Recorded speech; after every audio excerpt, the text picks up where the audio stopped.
கிருபையுள்ள தேவனே, இரட்சகரே, கன்மலையே, கோட்டையே, அடைக்கலமானவரே, ஆலோசனை கர்த்தரே, வல்லமையுள்ள தெய்வமே, நித்திய பிதாவே, சமாதான பிரபுவே, மாறாதவரே, நேச பிதாவே, கடந்த காலமெல்லாம் எங்களை கண்ணீரை போல பாதுகாத்து ஆதரித்து ஆண்டவரே, இந்த நாள் வரைக்கும் எங்களுக்கு நல்ல தேவனாயிருந்து இந்த 9ஆம் மாதத்திலே இந்த செப்டம்பர் மாதத்திலிருந்து ஆண்டவருக்கு எங்களுக்கு முழு நேரமாய் தேவனை ஆராதிக்க, தேவனுடைய ஊழியர்களை செய்ய அரசாங்க கண்களை தெய்வனைக்க பண்ணி நல்ல உத்தரவு கொடுத்ததற்காக நன்றியோடு நாங்கள் உங்களை பிடிக்கிறோம்.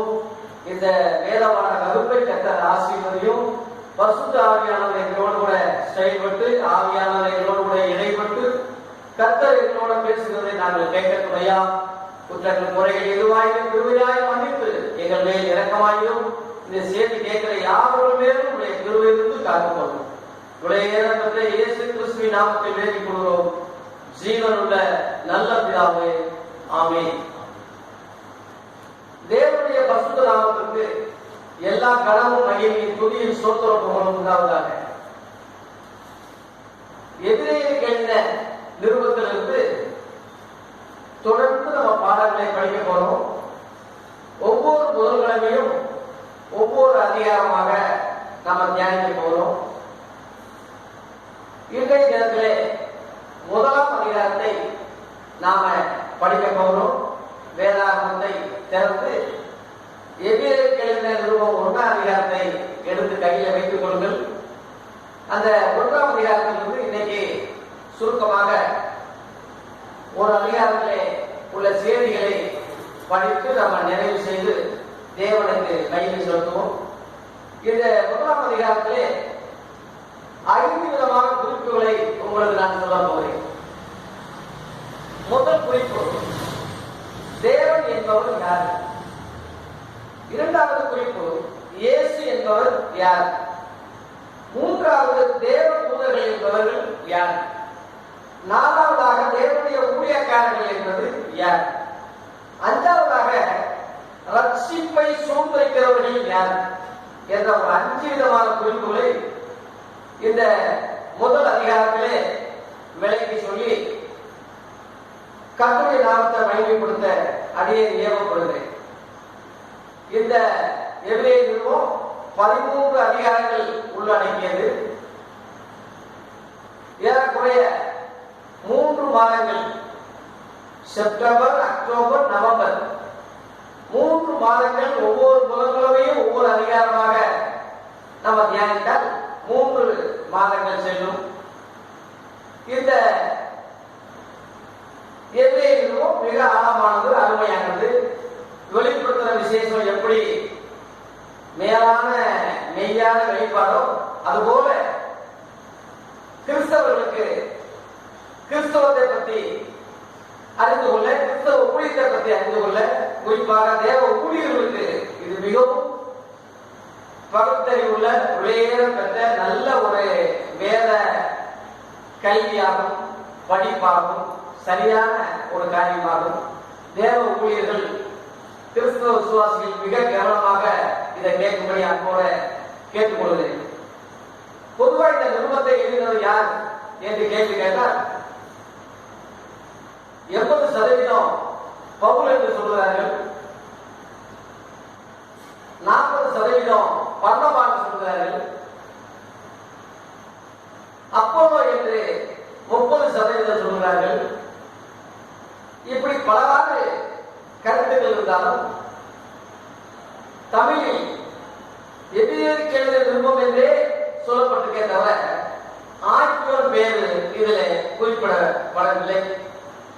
ஆகவே நாமும் கற்பனையாக இவரா இருக்கலாம், அவரா இருக்கலாம் நம்ம சொல்ல வேண்டிய அவசியம் இல்லை. எபிரேயருக்கு எழுதின நிருபம் என்றே நாம் அழைப்பது சால சிறந்தது. இன்னும் சொல்ல போனால் பரிசுத்த ஆவியானவர் இதனுடைய ஆட்சியோன் என்று சொல்லலாம். வேதாகமத்திலே 66 புஸ்தகம், பழைய ஏற்பாட்டில் 39, புதிய ஏற்பாட்டில் 27 ஆகிய 66 புஸ்தகங்கள் இருந்தாலும் ஏறக்குறைய 1500 வருடங்களாக 400 பேர் கொண்டை 40 பேர் கொண்டு எழுதினாலும் எல்லாமே பரிசுத்த ஆவியானவர் தான் என்று ஆவிக்குரிய ரீதியிலே நம்ம உறுதியா சொல்ல முடியும். ஆகவே அந்த அடிப்படையில ஒவ்வொரு கிறிஸ்தவனும் ஒவ்வொரு கிறிஸ்தவ ஊழியக்காரர்களும் இந்த இதிலே ரூபத்தை ஆளும் தியானித்து அறிந்து கொள்வது மிக சிறந்தது. முன்னுரையாக இதை சொன்னேன். அடுத்து இந்த 1ஆம் அதிகாரத்துக்குள்ளே நம்ம கடந்து போலாம். முதலாவதாக தேவன் என்பவர் யார்? இந்த 1ஆம் அதிகாரத்திலிருந்தே அதை நான் குறிப்பாக சொல்லுகிறேன். பூர்வ காலங்களில் தீர்க்கதரிசியை கொண்டு பங்கு பங்காய் அகமறையால் பேசினவர் என்று அதில் 1ஆம் வசனத்திலே சொல்லப்பட்டிருக்கிறது. இரண்டாவதாக கடைசியாக இயேசுவை கொண்டு கடைசியாக பேசினார் என்று 2ஆம் வசனத்திலே சொல்லப்பட்டிருக்கிறது. மூன்றாவதாக இயேசுவை சகலத்துக்கும் உரிமையாளராக தேவன் நியமித்தார் என்று அதே 2ஆம் வசனத்திலே சொல்லப்பட்டிருக்கிறது. நான்காவதாக இயேசுவை கொண்டு உலகங்களையும் தேவன் உண்டாக்கினார் என்று அதே 3ஆம் வசனத்திலே நம்ம வாசிக்கிறோம். 2ஆம் அதிகாரம் 5ஆம் வசனத்திலையும் இதே கருத்தை சொல்லப்படுகிறது. உலகங்கள் என்பது பன்மையிலே சொல்லப்படுகிறது. உலகம் என்பது ஒருமையில தான் பொதுவா சொல்லுவாங்க. ஆனா இங்கே பன்மையில சொல்லப்பட்டதுனால இனி ஒரு உலகம், இப்பொழுது இருக்கிற உலகம், நோவா காலம் ஜலத்தில் உள்ள உலகம், இப்படியாக பிரிக்கப்படுகிறது. உலகம் என்பது ஒவ்வொரு ஜெனரேஷன், ஒவ்வொரு காலம். நோவா காலத்தில் வந்து அழிஞ்சு போச்சு, அது ஒரு உலகம். இன்னைக்கு நம்ம அதுக்கு பிறகு வாழ்ந்து கொண்டிருக்கிறோம், இது ஒரு உலகம். அடுத்து 1000 ஆண்டு அரசாட்சி வரப்போகுது, அது ஒரு உலகம். கடைசியில அக்கினிக்கு இந்த வானம் பூமி இரையாளிக்கப்பட்டிருக்கிறது, அது ஒரு உலகம். இப்படியாக பன்மையில பிரித்தால் உலகங்கள் என்று வரும். ஆகவே இயேசு கிறிஸ்துவை கொண்டுதான் இந்த உலகங்களெல்லாம் தேவன் படைத்தார் என்று அந்த குறிப்புகள் இருக்கிறது. ஐந்தாவதாக இந்த தேவன் இயேசுவை ஜெயிப்பித்தார் என்று அதில் 5ஆம் வசனத்தில் 1ஆம் அதிகாரம் 5ஆம் வசனத்தில் சொல்லப்பட்டிருக்கிறது. இயேசுவை தேவன் ஜெயிப்பித்தார். ஜெயிப்பித்தார் என்ற வார்த்தை உண்டாக்கினார் என்று இதிலேயே 2ஆம் அதிகாரம் 5ஆம் வசனத்திலே 11ஆம் வசனத்திலையும் 12ஆம் வசனத்திலையும் பார்க்கும்போது அந்த கருத்தை அங்கே சொல்லப்பட்டிருக்கிறது. அதனால ஜெயித்தார் என்பது அவருடைய அர்த்தம் என்னவென்றால் அவருடைய இதயத்திலிருந்து, அவருடைய சிந்தையிலிருந்து மனிதர்களுக்கு ஒரு ஜீன் என்று சொல்வது போல தேவனுடைய ஜீனாக உருவாக்கப்பட்ட அந்த முதல் நபர் ஆண்டவராக இயேசு கிறிஸ்துவாகும். 5ஆம் வசனத்தின்படி அவர் ஜெயிப்பித்தவர் என்று சொல்லப்பட்டிருக்கிறது. ஆறாவதாக இந்த தேவன் இயேசுக்கு பிதாவா இருக்கிறார் என்று அதிலேயே 5ஆம் வசனத்திலே சொல்லப்பட்டிருக்கிறது. இயேசுக்கு இந்த தேவன் பிதாவா இருக்கிறார். அவருக்கு பிதாவா இருப்பதனால அவருக்கு அடுத்து படைத்த எல்லா மனித குலத்துக்கும் அவர் பிதாவாகிறார்.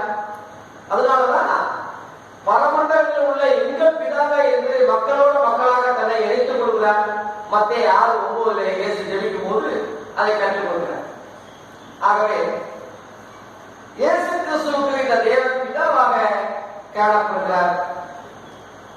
ஏழாவதாக இயேசுவை தேவதூதர்கள் யாரும் தொழுது கொள்ளும்படி இந்த தேவன் கட்டளையிட்டிருக்கிறார். 6ஆம் வசனத்துல எபிரேயர் 1:6 தேவதூதர்கள் யாரும் இவரை தொழுது கொள்ள கடவார்கள். முதல் குமாரனை உலகத்தில் பிரவேசிக்க செய்யும் போது தேவதூதர்கள் யாரும் தொழுது கொள்ள வேண்டும் என்று அங்கே சொல்லப்படுகிறது. ஆதியிலே தேவனை தொழுது கொள்கிற அந்த தேவதூதர்கள் எப்படி தேவனை தொழுது கொள்கிறார்களோ அதே போல இயேசுவையும் தொழுது கொள்ளக்கூடிய ஒரு கட்டளையை அந்த தேவனே தூதர்களுக்கு சொன்னார் என்று அங்கே ஒரு குறிப்பு ஆகவே இயேசுவை தேவனுக்கு சமப்படுத்தி நாம் புரிந்து கொள்ளலாம் என்று இதிலிருந்து நாம் அறிகிறோம். எட்டாவதாக, இந்த தேவன் இயேசுவின் தேவனாக இருக்கிறார். இயேசுக்கு எப்படி அவர் பிதாவா இருக்கிறாரோ அதே போல இந்த இயேசுக்கு அந்த பிதா தேவனா இருக்கிறார் என்று 9ஆம் வசனத்திலே சொல்லப்படுது. 1ஆம் அதிகாரம் 9ஆம் வசனத்திலே, அதனால் தேவனே உம்முடைய தேவன். இயேசுவை தேவன் என்று நம்ம அழைக்கலாம். ஆனா அவருக்கு தேவன் பிதா என்று அங்கே 9ஆம் வசனத்திலே சொல்லப்பட்டிருக்கிறது. 9ஆவதாக, இயேசுவை அபிஷேகம் பண்ணினவர் இந்த தேவன். உலகம் தோன்றதுக்கு முன்பதாகவே அபிஷேகம் பண்ணினவர். எபிரேயர் 1:9 அதை வாசிக்கிறோம். சங்கீதம் 2:6 என்னுடைய ராஜாவை சீயோனிலே அபிஷேகம் பண்ணி வைத்தேன் என்று அங்கே சொல்லப்பட்டிருக்கிறது. ஆகவே இயேசு உலகம் தோன்றதுக்கு முன்பதாகவே பிதாவாகிய தேவனாலே அபிஷேகம் பண்ணப்பட்டவர். அதனால 9ஆவதாக இயேசு தேவனாலே அபிஷேகம் பண்ணப்பட்டவர். அந்த அபிஷேகம் என்ற வார்த்தை தான் கிறிஸ்து என்று அர்த்தம் உள்ள வார்த்தையாகும். 10ஆவதாக, ஆதியிலே வானத்தையும் பூமியும் படைத்தவர் இந்த தேவன் தான். ஆதியிலே வானத்தையும் பூமியும் படைத்தார் என்று ஆதியாகமம் 1:1 படிக்கிறோமே, அந்த படைப்புகள் யாவும் தேவன் தான் செய்தார். இயேசுவை கொண்டு செய்தார், இயேசுக்காகவே செய்தார் என்று கொலோசியர் 1:16 நம்ம அதில் விளக்கப்படுகிறது. 11ஆவதாக, இந்த தேவன் என்றென்றும் நிலைத்திருப்பவர் என்று 11ஆம் வசனத்திலேயே 12ஆம் வசனத்திலும் விளக்கம் சொல்லப்பட்டிருக்கிறது. 12ஆவதாக, இந்த இயேசுவை வலதுவாசத்தில் உட்கார செய்தவர் இந்த தேவன் தான். 13ஆம் வசனத்திலே வாசிக்கிறோம். 13ஆம் வசனத்திலே, 1ஆம் அதிகாரம் 13ஆம் வசனத்திலே, இந்த இயேசுவை வலதுவாசத்திலே உட்கார செய்தவர். வலதுவாசம் என்பது ஆசீர்வாதத்தை குறிக்கும். ஒரு கர்ப்பத்தின் கனியும் ஆசீர்வாதமா இருக்கும் சொல்லி எலிசபெத் வாங்கும் போது அந்த கர்ப்பத்தின் கனி ஆசீர்வதிக்கப்பட்டதாக, ஸ்திரீகளுக்குள்ளே நீ ஆசீர்வதிக்கப்பட்டது, உன் கர்ப்பத்தின் கனியும் ஆசீர்வதிக்கப்பட்டதுன்னு சொல்லி இயேசுவை பற்றி திருத்தரமாய் சொன்னாங்க. இயேசு பரலோகத்துக்கு போகும்போது, வீட்டிலிருந்து பரலோகத்துக்கு போகும்போது ஆசீர்வதிச்சு கரங்களை வைத்து ஆசீர்வதிச்சு கொண்டே போனாரு. அதனால உலகத்துக்கு முதல் தேவனாலே ஆசீர்வதிக்கப்பட்டவர் இயேசு கிறிஸ்துவார். 2ஆவது ஆதாம் ஏவாளை மனிதனா படைத்து ஆசீர்வதித்தார். தவிர உலகத்தோட்ட முதல் பிதாவாகிய தேவனாலே ஆசீர்வதிக்கப்பட்டவர் இந்த குமாரனாகிய இயேசுவையாகும். இந்த இயேசுவை அதனாலதான் வலது வாசத்திலே உட்கார செய்தார். வலது வாசம் என்பது ஆசீர்வாதத்தை குறிக்கிறது. ஆகவே இந்த 12 குறிப்புகள் பிதாவாகிய தேவனை பற்றி இந்த 1ஆம் அதிகாரத்தில் சொல்லப்பட்டிருக்கிறது. 2ஆவதாக, இயேசு கிறிஸ்து என்பது யார் என்ற கேள்விக்கு ஒரு 12 குறிப்புகள் அதே அதிகாரத்திலே நான் சொல்கிறேன். முதலாவதாக, இவர் தேவகுமாரனாக இருக்கிறார். 2ஆம் வசனம், 1ஆம் அதிகாரம் 2ஆம் வசனத்திலே இயேசு கிறிஸ்து தேவகுமாரனா இருக்கிறார். அநேகருக்கு இயேசு கிறிஸ்து யாருன்னே தெரியல. அப்பான்னு சொல்லவா, அம்மான்னு சொல்லவா, தாத்தான்னு சொல்லவா, குழந்தை இயேசு சொல்லவான்னு சொல்லி கடவுள் சொல்றதுக்கு எப்படி கொடுத்து போடுற பிரசங்கமா தான் இருக்கிற இயேசு கிறிஸ்து யாருன்னு சரியா சொல்லல. மத்திய 16ஆம் அதிகாரத்தில் ஜனங்கள் யாருன்னு கேட்கிறாங்க. இயேசு கேட்ட கேள்விக்கு ஜனங்கள் பலதான் சொன்னாங்க, நீ எனக்கு, நீங்க என்ன யாருன்னு நீ என்ன சொல்றேன்னு சொல்லி சீசர்களை கேட்கும் போது, நீ ஜீவனுள்ள தேவனுடைய குமாரனாகிய கிறிஸ்து என்று 14:14 மத்திய 16:14 கேட்டு சொல்லுகிறான். மாம்சம் ரத்தம் என்று வெளிப்படுத்தவில்லை, பரலோகத்தில் என் பிதாவே வெளிப்படுத்தினார் என்று அங்கே சாட்சி கொடுத்தார். ஆகவே இயேசு தேவகுமாரனாக இருக்கிறார் என்று எபிரேயர் 1:2 பார்க்கிறோம். 2ஆவது, சர்வத்துக்கும் இவர் மேலானவர் என்று 2ஆம் வசனத்திலே, அதே 2ஆம் வசனத்தில் 1ஆம் 2ஆம் வசனம், சர்வத்துக்கும் மேலானவர். சர்வத்துக்குனால் மத்திய 28:18 படி வானத்திலும் பூமியிலும் சகல அதிகாரமும் இயேசு பெற்றவராயிருக்கிறார். ஆகவே சர்வத்துக்கும் உரிமையாளராக காணப்படுகிறார். 3ஆவதாக, இவர் தேவனுடைய சொரூபமாக இயேசு கிறிஸ்து காணப்படுகிறார். 3ஆம் வசனத்தில் சொல்லப்படுகிறது, இவர் அவருடைய தற்சுரூபம் அப்படின்னு போட்டு. இயேசு கிறிஸ்து தேவனுடைய தற்சுரூபம். ஒரு மகன் அப்பாவை போல இருப்பது போல இந்த இயேசு தேவனுடைய தற்சுரூபமாய் காணப்படுகிறார். அதனாலதான் 9ஆம் வசனத்தில்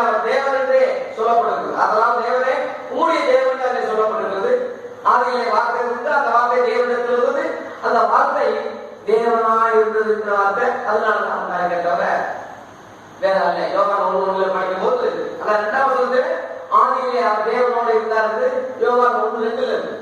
அதனால தேவன் வேற இயேசு வேற.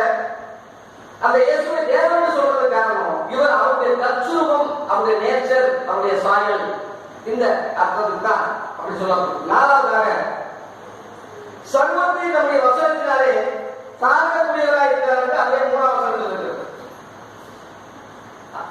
எபிரேயர் 1:3 சர்வத்தையும் நம்முடைய வசனத்தினாலே தாங்கக்கூடியவராக இருக்கிறார். ஐந்தாவதாக மனித பாவங்களை நீக்கி சுத்திகரிக்கிறவராக இருக்கிறார். 3ஆம் வசனத்தின்படி எபிரேயர் 1:3 மனிதனுடைய பாவங்களை எல்லாம் நீக்கி சுத்திகரிக்கிறவர் இயேசு கிறிஸ்துவாக இருக்கிறார். ஆறாவதாக தேவனுடைய வலது பக்கத்திலே உட்கார்ந்து இருக்கிறார். இன்றைக்கு வலது பக்கத்திலே நமக்காக பரிந்து பேசிக் கொண்டிருக்கிறார். 1 வசனத்தின்படி நமக்காக பரிந்து பேசிக் கொண்டிருக்கிறார். ஆறாவதாக. ஏழாவதாக தேவனுடையும் மேன்மை உள்ளவர் என்று 4ஆம் வசனத்திலையும் 5ஆம் வசனத்திலையும் சொல்லப்படும். இயேசு கிறிஸ்து தேவனுடையும் மேன்மை உள்ளவர். ஏன்னா தேவனுடைய இயேசுவை தொழுது கொள்ளக்கூடிய அளவு இயேசு மேன்மை உள்ளவர், உயர்ந்தவர் என்று 4ஆம் வசனம் 5ஆம் வசனத்தில் சொல்லப்படும். எட்டாவதாக தேவனை போல தொழுகக்கூடியவர் இந்த இயேசு 6ஆம் வசனத்தில். தேவன் எப்படி தொழுது கொள்வாரோ அதே போல இயேசுவை தொழுது கொள்ளக்கூடிய அளவு இயேசு மேன்மை உள்ளவர், தூய்மை பெற்றவர். 9ஆவதாக இவர் சிங்காசனம் என்றும் உள்ளது என்று 8ஆம் வசனத்திலே சொல்லப்படும். எபிரேயர் 1:8 இவர் சிங்காசனம் என்றென்றும், சிங்காசனம்னா ஆட்சி, அரசாங்கம் என்றென்றும் உள்ளது. இவருடைய ஆட்சிக்கு முடிவில்லை, இவர் ஆட்சிக்கு முடிவில்லை என்று அவர் பிறப்பதற்கு முன்பதாகவே தீர்க்கதரிசனம் சொல்லப்பட்டது. 10ஆவதாக இவர் நீதியை விரும்பி அக்கிரமத்தை வெறுக்கிறவர் என்று அந்த 9ஆம் வசனத்தில் சொல்லி எபிரேயர் 1:9 இவர் நீதியை விரும்புகிறார், அக்கிரமத்தை வெறுக்கிறார். இயேசு எப்படியோ இயேசு உடையவர்களும் அப்படிதான் இருக்கும். கிறிஸ்துவின் சிந்தையே உங்களையும் என்னிலும் காணப்படுகிறார். இவருடைய நீதி விரும்புகிறார், இவர் அக்கிரமத்தை வெறுக்கிறார். அதனால உலக அக்கிரமங்களை வெறுக்க வேண்டும், தேவ நீதியை அவரை போல நாமும் விரும்ப வேண்டும். 10ஆவதாக 11ஆவதாக ஆனந்த தைலத்தினால் அபிஷேகம் பண்ணப்பட்டார் என்று 9ஆம் வசனத்தில். எபிரேயர் 1:9 ஆனந்த தைலத்தினாலே இயேசு அபிஷேகம் பண்ணப்பட்டவராய் காணப்படுகிறார். 12ஆவதாக இவருக்கு சத்துருக்கள் இருக்கிறார் என்று 13ஆம் வசனத்தில் போட்டு. எபிரேயர் 1:13 இவருக்கு சத்துருக்கள் இருக்கிறார். இவருக்கு சத்துருக்கள் யார் என்றால் ஒரு மனுஷனுக்கு சத்துருக்கள் அவன் வீட்டாரே என்று சொன்னார். தேவனுடைய வீட்டார் சொன்னா நியாயத்திற்கு தொடர்பு என்று 1 பேதுரு 4:17 இருக்கிறது. இந்த தேவனுடைய வீட்டாரே இயேசுக்கு எப்படி சத்துருக்களா மாறாங்கன்னா மனம் திரும்பியும் மறுதலுக்கு போனவர்கள், குணப்பட்டும் பின்வாங்கினவர்கள், கிருபையின் ஆவியை நிந்திக்கிறவர்கள், இயேசு கிறிஸ்துவை காட்டிக் கொடுத்த யூதாசை போன்றவர்களை கூட சொல்லலாம். இவர்களே சத்துருக்கள் என்று அழைக்கப்படுகிறார்கள். சத்துரு என்பது சாதாரண குறிக்கும் ஒருமையில, சத்துருக்கள் என்று பண்டையில் சொன்னால் மனம் திரும்பாதவர்கள், மனம் திரும்பி பின்வாங்கினவர்கள், இயேசு கிறிஸ்துவுக்கு துரோகம் செய்யக்கூடியவர்கள், இயேசுவின் பேரை சொல்லி ஏமாற்றக்கூடியவர்கள், கிறிஸ்தவ என்ற போர்வையிலே இயேசுவை அவமானப்படுத்தக்கூடியவர்கள், இவர்கள் முழுவதும் சத்துருக்களாக தான் சொல்லப்படுகிறார். அதனால்தான் எந்த பொருட்களை அவர்களை சபிக்கப்பட்டவர்களே என்று சாத்தானோட இயேசு நிறுத்துகிறார். ஆகவே இந்த 12 காரியம் இயேசுவை பற்றின, தேவனை போல இயேசுவை பற்றின இந்த 1ஆம் அதிகாரத்திலே குறிப்புகிறார். 3ஆவதாக தேவதூதர்கள் யார் என்று 4 குறிப்பு சொல்றேன். இந்த தேவதூதர்கள் யார் என்றால் தேவனை போல இயேசுவின் தொழுது கொள்வதற்கு கட்டளை பெற்றவர்கள். வெளிப்பட்ட 4:18 இரவும் பகலும் பரிசுத்தர் பரிசுத்தர் பரிசுத்தர் என்று தேவனை எப்படி தொழுது கொள்கிறார்களோ அதுபோல இயேசு கிறிஸ்துவை அவர்கள் தொழுது கொள்ள வேண்டும் என்று 6ஆம் வசனத்திலே அவர்களுக்கு கட்டளை கொடுக்கப்பட்டிருக்கிறது. 2ஆவதாக காற்றுகளாக இவர்கள் படைக்கப்பட்டார்கள் என்று 7ஆம் வசனத்திலே சொல்லப்படுகிறது. காற்றுகள் எப்படி காற்று போவாங்க என்றால் உலகத்தில் எங்க இல்லையோ அதுபோல தேவதூதர்கள் காற்றுகளாக படைக்கப்பட்டது காரணம் எல்லா இடங்களையும் போய் பணிவிட செய்ய வேண்டும், உதவி செய்ய வேண்டும், காப்பாற்ற வேண்டும் ஜனங்களுக்கு என்பதற்காக காற்றுகளாக படைத்தார் என்று 1:7 படிக்கிறோம். 3ஆவதாக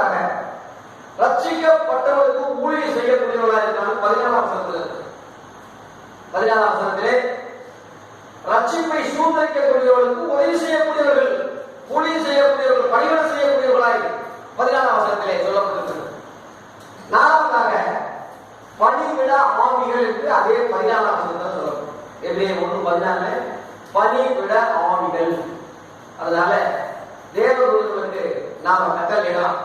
தேவதூதர்களையே நியாயம் இருக்கக்கூடிய அதிகாரத்தை 1 Corinthians 6:2 வசனத்துக்குரிய அதிகாரத்தை நாம தேவதூதரும் சற்று சிறியவராக்கப்பட்டாலும் நம்ம கொடுத்த கனம் மகிமை தேவனுடைய பிள்ளை என்ற அதிகாரங்களே தேவதூதர்களையும் நம்ம நியாயம் இருக்கக்கூடிய அதிகாரத்தை நம்ம பெறுகிறோம். ஆகவே நமக்கு அவர்கள் பணிவிடக்காரர்களாக தான் இருக்கிறாங்க.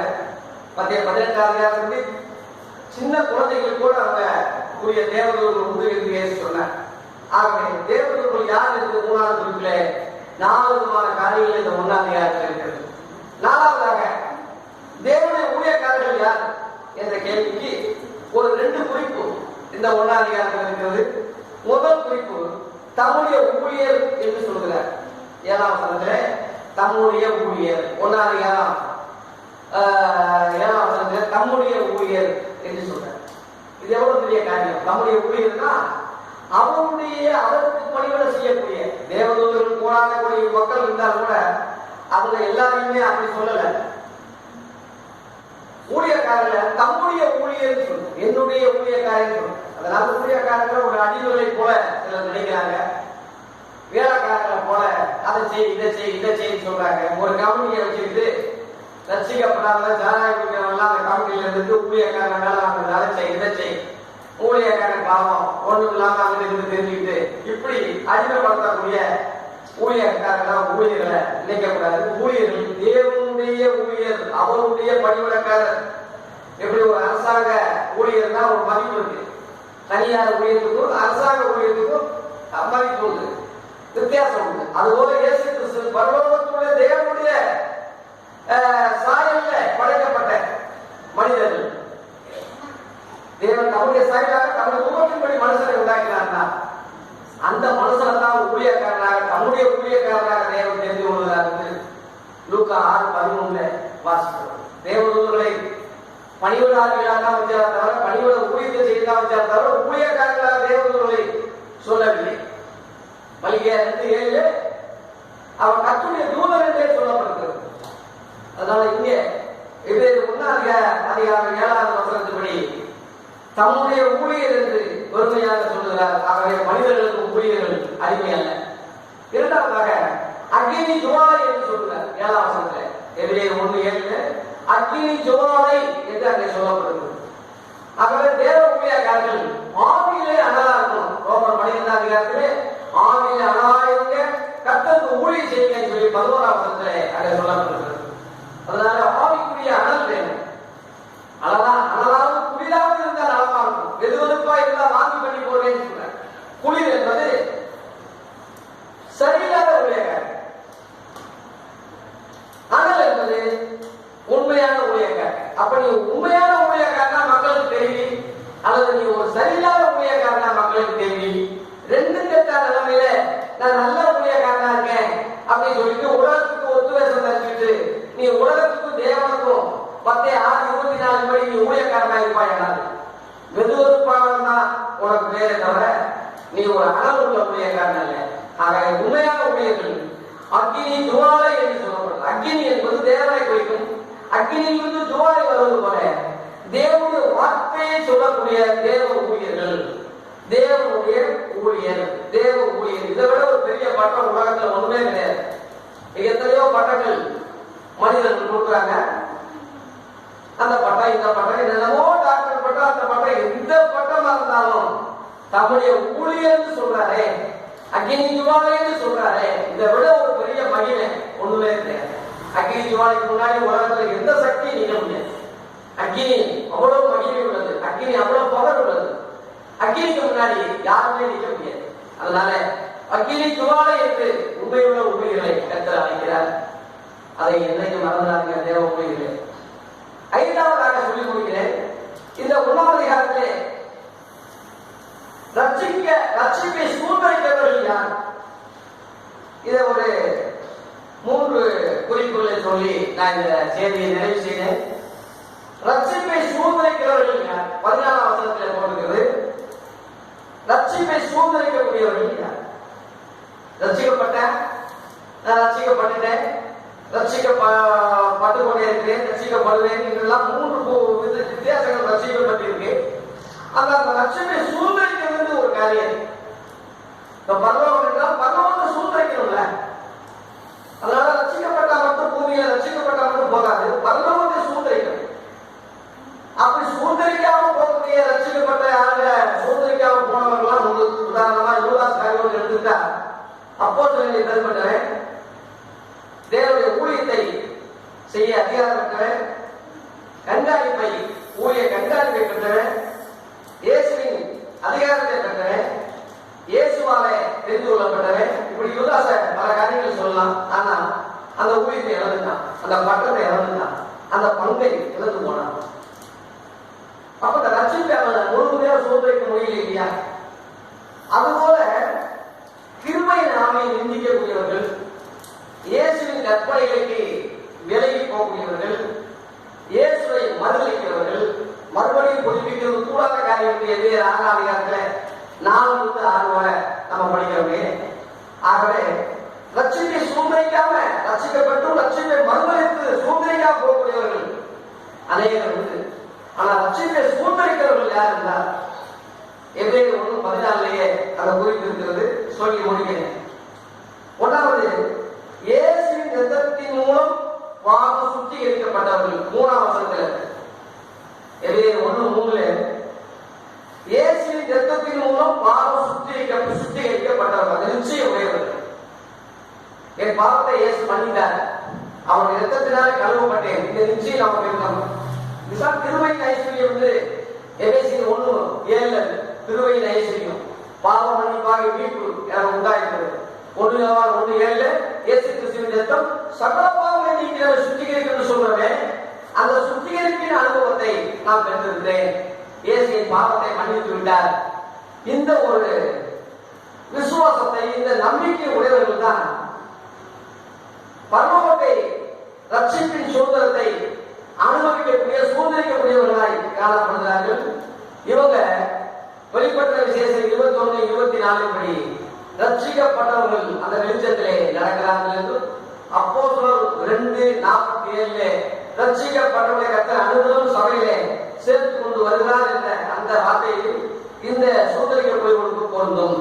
இரண்டாவதாக இயேசுவின் தோழர்கள் என்று 9ஆம் வசனத்திலே போடும்.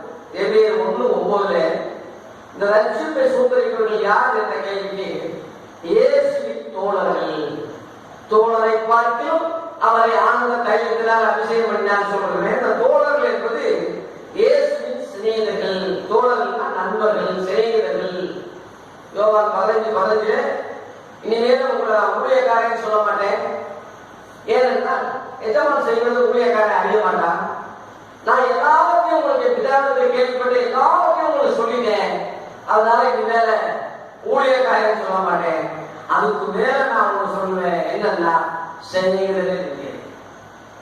யூதாஸ் அப்பாவே சொன்னாரு, சிநேகிதரே மொத்தத்தினாலேயா மனசமானதை காட்டி கொடுத்தாரு யூதாஸையே சொன்னாரு. அதனால இயேசுவி அப்போ சொன்னாரு சிநேகிதர், எவ்வளவு பெரிய உரிமை, எவ்வளவு பெரிய அன்பு. அதனால இயேசுவின் தோழர்களாக நண்பர்களாக காணப்படுகிற ஒரு பாக்கியம் ரட்சிப்பை சூழ்நிலைக்கு உண்டு. 3வது சொல்லி முடிக்கிறேன். ரட்சிப்பை சூழ்நிலைக்க போகிறவர்கள் என்று 14ஆம் வசனத்தில் இருக்கு. எபிரேயர் 1:14 ரட்சிப்பை சூழ்நிலைக்கிறவர்கள். நீங்க அநேகம் ரட்சிக்கப்படலாம், முடிவடைந்த நிலைப்பிப்பவனே ரட்சிக்கப்படுவார் என்று 10:24-14 நம்ம பார்க்கிறோம், 13 படிக்கிறோம். அதனால தேவ பிள்ளைகளே ரட்சிப்பை சூழ்நிலைக்க வேண்டும். ரட்சிப்பை பெற்றா மட்டும் போதாது, அந்த ரட்சிப்பை பாதுகாத்துக் கொள்ள வேண்டும், அந்த ரட்சிப்பை சூழ்நிலைக்க வேண்டும். அதான் வெளிப்பட்ட 21-24 நம்ம ஏற்கனவே சொன்னோம். ரட்சிக்கப்பட்டவர்கள் வெளிச்சத்திலே நடக்கிறார்கள், ரட்சிப்பை சூழ்நிலைக்கிறார்கள். அதனால 3 விதமான ரட்சிப்பு இருக்கிறது. 1 பேதுரு 1:9 ஆத்துமா ரட்சிப்பு, விசுவாசத்தின் பலனாகிய ஆத்துமா ரட்சிப்பு. இரண்டாவதாக ரோமர் 8:23 சரீர ரட்சிப்பு, சரீர மீட்பாகிய இரண்டாவது பாடல் சரீர மீட்பு. மூன்றாவது ஆவிக்குரிய காரியம், ஆவி ஆத்மா சரீரம் என்று இயேசு கிறிஸ்து வரும்போது மூன்றிலுமே அவர் ரட்சிப்பை சுதந்திரிக்கக்கூடியவராய் 1 தெசலோனிக்கேயர் 5:23 தேவன் தாமே உங்களை முற்றிலும் பரிசுத்தமாக்குவாராக, உங்கள் ஆவி ஆத்மா சரீரம் முழுவதும் நம்முடைய கர்த்தராகிய இயேசு கிறிஸ்து வரும்போது குற்றமற்றதாக இருக்கும்படி காக்கப்படுவதாக 24ஆம் வசனத்தில் ஒரு அழைத்தவர் உண்மை உள்ளவர், அவர் அப்படியே செய்வார்.